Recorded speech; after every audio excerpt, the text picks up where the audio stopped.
yang ada di kampus Tawalib ini ada dua program studi. Nah, kalau di Minhajur kalau nggak salah ada tiga atau empat begitu ya. Nah, tinggal ditambahkan saja kalau memang prodinya ada empat misalnya Ada dua, ada dua. oh ada dua ya, Iya. ada dua. Nah, tinggal dikisikan kodenya saja ya, tinggal create, isikan kode, lalu nama prodinya, jenjangnya, akreditasinya apa, dan ketua prodinya, lalu nama ketua prodi ya, bukan nama kepala, ini maksudnya nama kepala prodinya begitu ya Pak Firman. Lalu maksimal SKS skripsi itu berapa? Masing-masing prodi kan kadang beda-beda ya. Ada 145 SKS untuk bisa mengajukan skripsi misalnya begitu ya. Tinggal disesuaikan saja. Nah, masuk pada kolom mata kuliah. Nah, kalau mata kuliah ini, misalnya saya mau pilih prodi komunikasi dan penyiaran Islam, filter ya. Nah, di sini. Nah, jadi pendataan mata kuliah ini nggak perlu satu input satu-satu ya Pak Firman. Ada sistem import secara cepat. Artinya nanti ada di posisi paling bawah ini di kolom import data ada template-nya ya. Jadi nggak perlu susah-susah, harus klik satu-satu mata kuliah, kodenya, namanya, SKS, semester, lalu tombol aktifkan, misalnya seperti itu. Nah, nanti mata kuliah tinggal di ini saja Pak Firman, itu kan ada kurikulum. Nah, sebaiknya perubahan kurikulum jangan dilakukan per 2 tahun sekali. Maksimal usahakan minimal sekali 4 sampai 5 tahun. Karena akan berakibat fatalnya kepada mahasiswa. Ketika mahasiswa itu mengulang pada kurikulum ini, tidak ada mata kuliah itu ditawarkan. Nah, efeknya seperti itu. Sebaiknya 4 tahun saja ya. Lebih aman seperti itu. Banyak kampus-kampus yang menyesuaikan, oh kurikulumnya menyesuaikan ini, studi banding ke sini, akhirnya disesuaikan. Padahal baru 2 tahun. Nah, sebaiknya jangan. Kasihan mahasiswanya. Efeknya ke sana. Nah, oke, lanjut pada kolom dosen. Nah, di sini kolom dosen, misalnya Prodi, Komunikasi dan Penyiaran Islam. Nah, di sini ada nama-nama dosen. Ya. Nah, untuk pendataan dosen pun kita berikan import data, ya. Jadi nggak perlu input satu-satu. Tapi kalau untuk penambahan, misalnya ada satu dosen baru, nah, tinggal di-create saja siapa namanya, kodenya, nidennya, dan sebagainya. Ya, nanti ini pihak administrator yang akan melakukan ini, pendataan ini, ya. Nah, itu kolom dosen. Begitupun kolom mahasiswa. Kolom mahasiswa sama, ya, ada transaksi secara import data. Misalnya di sini tahun 2021. Kelas A, reguler, misalnya di sini prodinya komunikasi dan penyiaran Islam kita filter. Nah, di sini terlihat yang aktif saat ini angkatan tahun 2021 yang sudah melakukan pembayaran. Status yang sudah melakukan pembayaran maka statusnya aktif otomatis.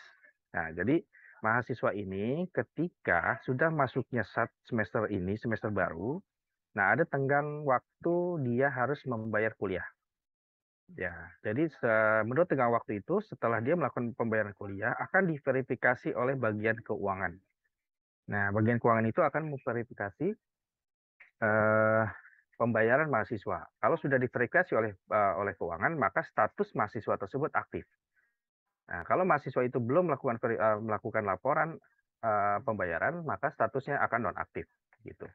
Jadi yang mengeksekusi status aktif dan nonaktif itu adalah pihak keuangan, bukan administrator, ya. Seperti itu. Nah, di sini ada kolom PS pada kolom transaksi. Di sini banyak sekali, Pak Firman. Ini ada informasi, perwalian, kurikulum, jadwal kuliah, RPS, lalu KRS, nilai, skripsi, mutasi mahasiswa, transkrip, dan yudisium. Nah, di sini ada informasi. Nah, informasi ini pengumuman. Informasi ini adalah pengumuman. Misalnya, Pak Firman, pihak akademik, admin prodi atau administrator mau memberikan informasi kepada dosen, ya, tentang kalender akademik ganjil TA 2022-2023. Nah, caranya create di sini, gitu ya. Kita berikan informasi apa. Nah, karena ini sudah ada, kita klik yang ini. Nah, di sini kalender akademik dapat di-download di bawah ini. Seperti itu. Nah, informasi ini akan masuk secara otomatis ke akun masing-masing dosen. Jadi dosen ini bisa melihat aktivitas informasi yang diberikan oleh pihak kampus. Begitupun informasi kepada mahasiswa. Kalender akademik ganjil itu mahasiswa ini akan masuk secara otomatis ke akun mahasiswa. Jadi ketika akun mahasiswa dia login, informasi ini langsung bisa diterima atau bisa dilihat oleh si mahasiswa, bisa diakses oleh mahasiswa. Itu. Jadi informasi itu nggak perlu juga lagi harus online. Nah, lebih bagus bisa online juga, ditambah lagi by system. Nah, kalau by system ini kan mahasiswa lebih banyak sering login ya ke aplikasi. Itu lebih baik. Karena informasinya mudah-mudahan nggak akan nggak ketinggalan. Misalnya diberikan kartu rencana studi, ya di sini apa. Nah, di sini diberikan catatan mulai semester ini tanggal sekian hingga tanggal sekian, misalnya seperti itu, dibatasi waktunya pada saat mengambil KRS. Masalah keuangan, nah keuangan juga bisa masalah di sini kepada si mahasiswa. Ayo pembayaran semester ganjil tahun akademik 2021-2023 misalnya 2023 sampai dari mulai tanggal sekian sampai tanggal sekian. Nah, itu bisa diberikan informasi pengumuman ya pembayaran. Itu langsung masuk ke akun si mahasiswa tadi, Pak. Oke, kita masuk pada kolom perwalian. Nah, kolom perwalian ini kalau di UIN itu Pak Firman itu disebut namanya dosen penasehat akademik. Ya, sama saja dengan perwalian atau penasehat akademik. Nah, dosen penasehat akademik ini dia mengampu atau memberikan penasehat kepada mahasiswa, bimbingan gitu ya, sampai akhir studinya. Nah, di sini nanti dosen-dosen tetap yang ada di kampus Pak Firman itu diberikan beban tugas sebagai dosen perwalian yang akan melakukan bimbingan akademik ke mahasiswa hingga dari awal hingga selesai, mulai dari penandatanganan KRS ya dan sebagainya itu melalui dosen perwalian ya atau dosen penasihat akademik. Nah, baiknya setiap dosen ini dipukul rata saja. Sesuaikan dengan bidang keahlian si dosen dengan prodinya. Ya, misalnya prodi KPI, ya dosennya ada 6, jumlah mahasiswa ada 150 misalnya. Berarti 150 dibagi 6 dosen tadi. Nah, itu silakan dipukul rata. Nah, ini sebaiknya Pak Firman, ketika sudah ditetapkan dosen perwalian, ini di SK-kan. Ya, di SK-kan oleh kampus. Nah, ini SK ini sangat penting, artinya ada nilai angka kredit bagi dosen perwalian tersebut, dosen penasihat akademik. Apalagi bagi dosen yang sudah sertifikasi atau mau mengajukan jabatan fungsional, itu ada nilai angka kredit. Jika untuk mendapatkan nilai angka kredit sebesar 4 SKS atau 4 angka kredit, jumlah perwalian mahasiswa sebanyak 40-an. Berarti 43. Ini jumlah SKS dianggap 4 angka kredit begitu ya. Kan lumayan gitu buat para dosen. Yang penting ada SK terlampir dan nama-nama mahasiswanya dalam SK tersebut. Siapa saja yang menjadi perwaliannya. Seperti itu. Jadi harus di SK-kan untuk mendapatkan nilai angka kredit. Nah, untuk kurikulum, nah ini sesuaikan kurikulum nih Pak Firman. Seperti yang saya sampaikan tadi, sebaiknya kurikulum itu diganti per minimal 4 tahun sekali atau 5 tahun sekali. Nah, ketika saat ini kan sudah berjalan berapa tahun Pak Firman ya? Kampus Prodi? Berapa ya? Kita udah tahun angkatan berapa ya? Ini angkatan 2017. 2017, sekarang 2022. 17, 18, 19, 20, 22. Udah pernah ganti kurikulum belum? Belum. Belum pernah. Ya. Bagus kalau gitu. Berarti berlaku ya untuk angkatan mahasiswa 2017 hingga saat ini masih mengacu pada kurikulum 2017 ya. Gitu ya Pak Firman ya. Iya, iya. Ya, nanti Pak Firman tinggal mengklik saja. Ya, di sini ada pilihan tahun akademik, mau tahun akademik dari 2017 atau tahun akademik hingga sekarang. Nah, prodinya apa? Sesuaikan pilih angkatannya ya.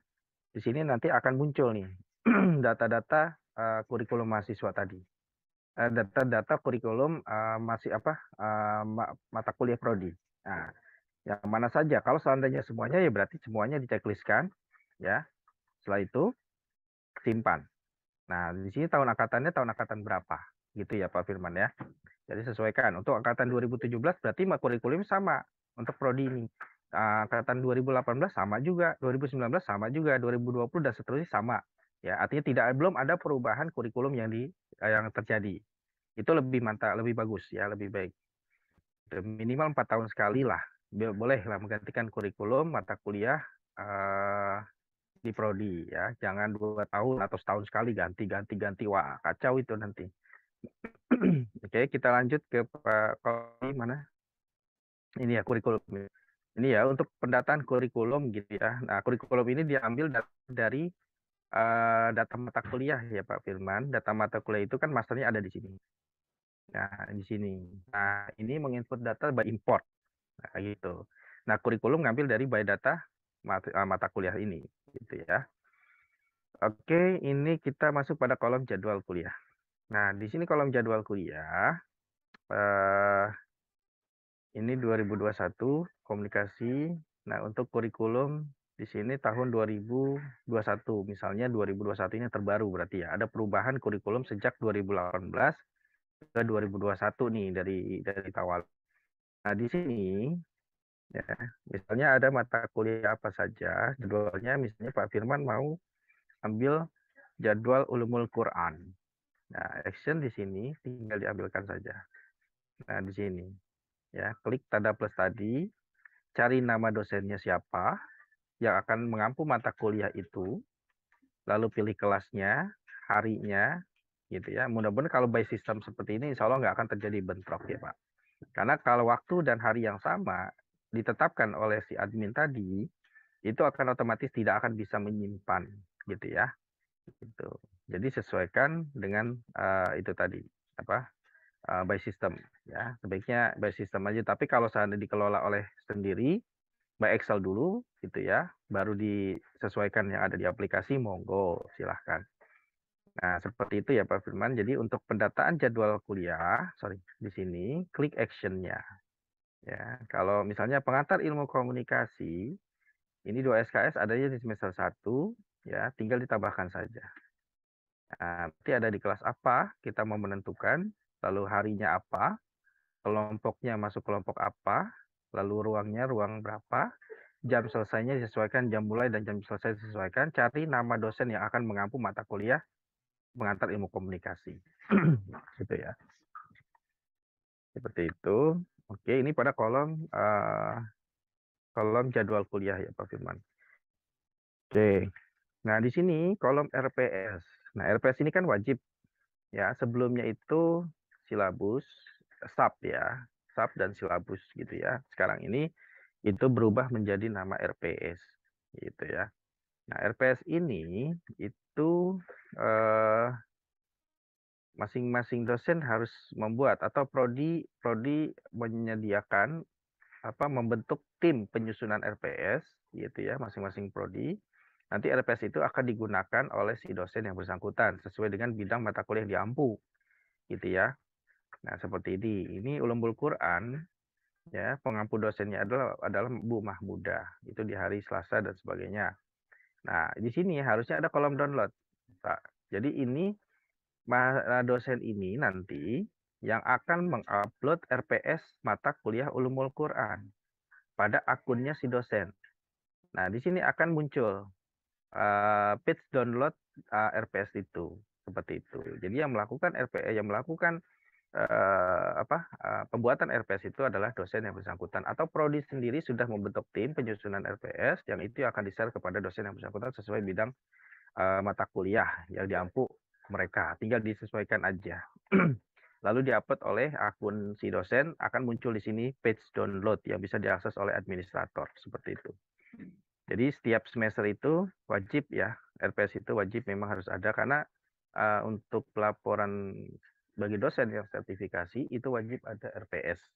Ya, bukan hanya jadwal mata kuliah atau SK mengajar mata kuliah, tapi harus melampirkan RPS dan nilai. Kalau tidak ada itu, maka laporan sertifikasi semester ini itu belum sempurna, artinya belum bisa dilakukan verifikasi oleh si asesor. Gitu. Jadi wajib harus ada RPS. Oke, masuk pada kolom KRS.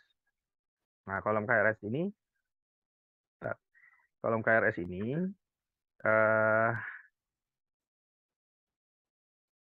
ini ada tabel sorry, ini ada error nih. Om Sulhi lagi ada error nih, apanya? Nanti dicek dulu nih. Apa? Tabel Tabel KRS ya. Nanti ini kita cek dulu ini ada apa masalahnya di mana.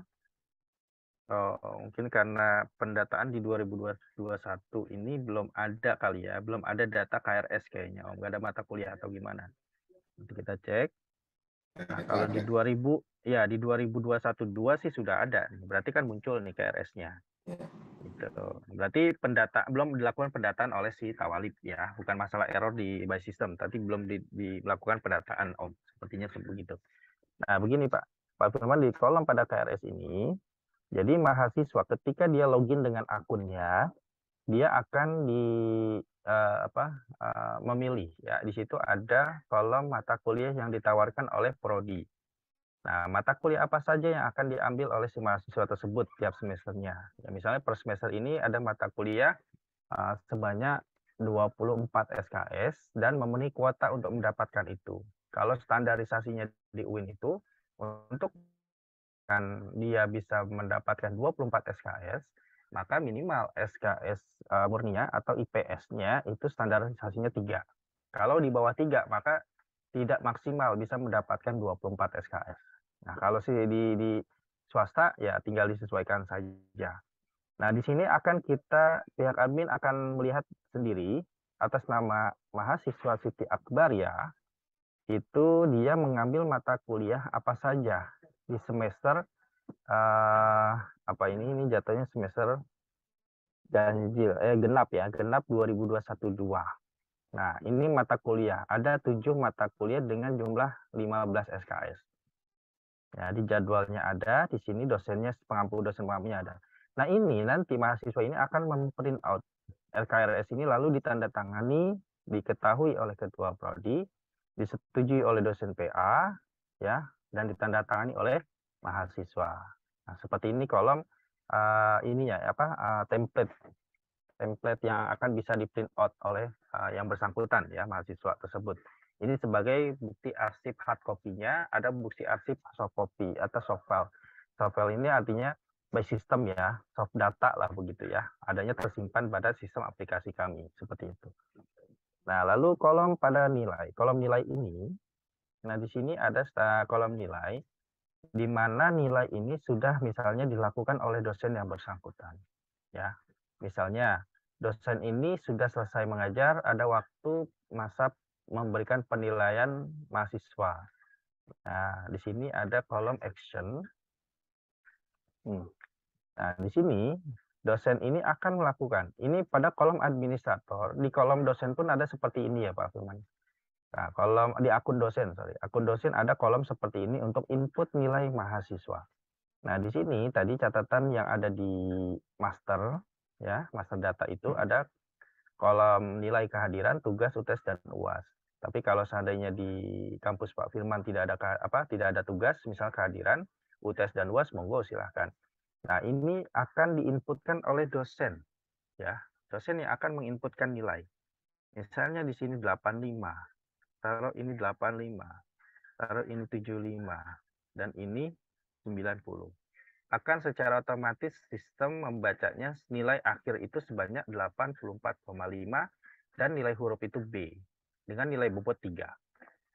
Seperti itu ya Pak Firman. Jadi dosen itu diberikan akun untuk melakukan kegiatan penilaian kepada mahasiswa. Bukan hanya nilai saja, nilai akhir UAS dan UTS. Tapi dosen itu akan diberikan di akunnya itu dia melakukan absensi, kehadiran mahasiswa ketika kuliah. Nah, enaknya aplikasi kami itu bisa diakses melalui handphone, by Google tapi ya, bukan by aplikasi Android. Tapi by Google dengan versi seperti tampilan Android. Jadi ketika dosen ini, misalnya kampus tidak memberikan bentuk hard copy jadwal data mahasiswa ya, daftar hadir mahasiswa, lalu dibawa oleh dosen yang bersangkutan ke kelas, tidak perlu lagi kalau sudah mengandalkan sistem ini. Jadi dosen ini tinggal mengakses by handphone saja, dia masuk pada kolom kehadiran, nah tinggal isi siapa saja yang hadir. Nanti kita presentasikan di akun si dosen ya Pak Firman. Ini kolom, oke. Kita lanjut Setelah kolom nilai ini ada kolom skripsi. Nah, kolom skripsi ini akan ada pada akun si mahasiswa. Nah, mahasiswa ini mau mengajukan skripsi. Ya, apa saja syaratnya, misalnya seperti itu. Nah, kalau seandainya belum ada yang mengajukan, maka tidak akan muncul datanya seperti ini. Berarti belum ada yang mengajukan skripsi by aplikasi. Maklum ya, karena baru ini ya. Nah, seperti itu. Nanti kalau sudah ada pengajuan, baru kolom ACC. Nah, persyaratan sudah lengkap misalnya. Nah, kolom ACC ini akan muncul siapa namanya, baru disesuaikan dengan kolom ACC, judul skripsi dan pembimbingnya siapa ditetapkan oleh si prodi. Seperti itu. Ini admin prodi ya Pak Firman, bukan administrator. Kalau administrator memang semua fasilitas ini diberikan. Ya, jadi masing-masing admin prodi berbeda kinerjanya, lalu admin keuangan berbeda pula kinerjanya, lalu admin dosen, admin mahasiswa dan admin pimpinan itu ada, masing-masing ada ya. Nah, di sini ada mutasi mahasiswa. Mutasi mahasiswa itu adalah misalnya tahun angkatan 2016, dia mutasi dari komunikasi penyiaran Islam ke pendidikan Islam. Misalnya pindah prodi internal. Seperti itu ya. Itu. Atau dia pindah ke kampus lain. Nah, itu akan muncul data otomatis di sini, data mutasi mahasiswa. Gitu ya. Itu data perpindahan misalnya begitu. Nah, untuk transkrip ini bisa dilihat oleh administrator. Ya, bisa juga dilihat oleh admin prodi. Nah, di sini misalnya data pengajuan cetak transkrip nilai sementara. Ya, jadi kalau seandainya si mahasiswa itu kita mau cetak, ini sementara saja. Jadi kondisinya masih seperti ini karena belum sepenuhnya ada ya, belum sepenuhnya full seperti itu. Nah, kalau ini semester 7 sudah kita setujui misalnya pengajuan cetak transkrip nilai sementara kita setujui, ya ini akan masuk kepada si akun mahasiswa ya. Kalau tidak ya kita sementara tunda dulu. Kalau sudah sudah menduduki posisi transkrip ini kan bisa di print out ketika sudah memenuhi kapasitas sebanyak 140 misalnya 145 SKS misalnya, seperti itu yang ditempuh ya oleh si mahasiswa tersebut. Oke, untuk yudisium. Nah, untuk yudisium ini mahasiswa bisa mendaftarkan by akun seperti itu. Kalau nggak salah ya by akun atau kita yang mendaftarkan dari pihak prodi. Cari NIM-nya, ya misalnya ini Barokatul akan muncul seperti ini, total SKS-nya 145 SKS, ya. Lalu IPK-nya 3,5, 30 ya 3,5 misalnya, 3,50 misalnya. Judul skripsinya ya, ini dilakukan oleh pendataan prodi. Nah, kalau prodinya ini nggak ada, berarti administrator melakukan pendataan ini. Sepertinya di admin prodi ini ya, bukan administrator. Kalau semuanya diserahkan administrator, kewalahan juga nanti. Nah, sini nanti dituliskan judul skripsi mahasiswa. Nah, di sini ada pilihan toganya, mau S, M, L, dan X, dan seterusnya. Moto, ya. Kalau mahasiswa itu ada moto, monggo. Ya. Misalnya pengalaman menjadi guru, ya. Pengalaman, ya. Misalnya seperti itulah ya. Tanggal SK yudisiumnya, lalu SK yudisium, dan nomor seri ijazahnya. Nah, simpan. Nah, ini data ini akan menjadi data alumni ya, Pak. Jadi, seperti itu. Oke, kita masuk. Ini sudah. Nah, import data ini, Pak Firman. Import data ini ada kolom mata kuliah. Nah, kolom mata kuliah. Download formatnya, misalnya Pak Firman mau mendata mata kuliah sejak 2017 hingga sekarang. Prodi ini terpisah ya. Terus 2017 hingga sekarang, prodi yang satu lagi. Nah, download formatnya dulu nih Pak Firman. Nah, formatnya yang ada template yang kita berikan.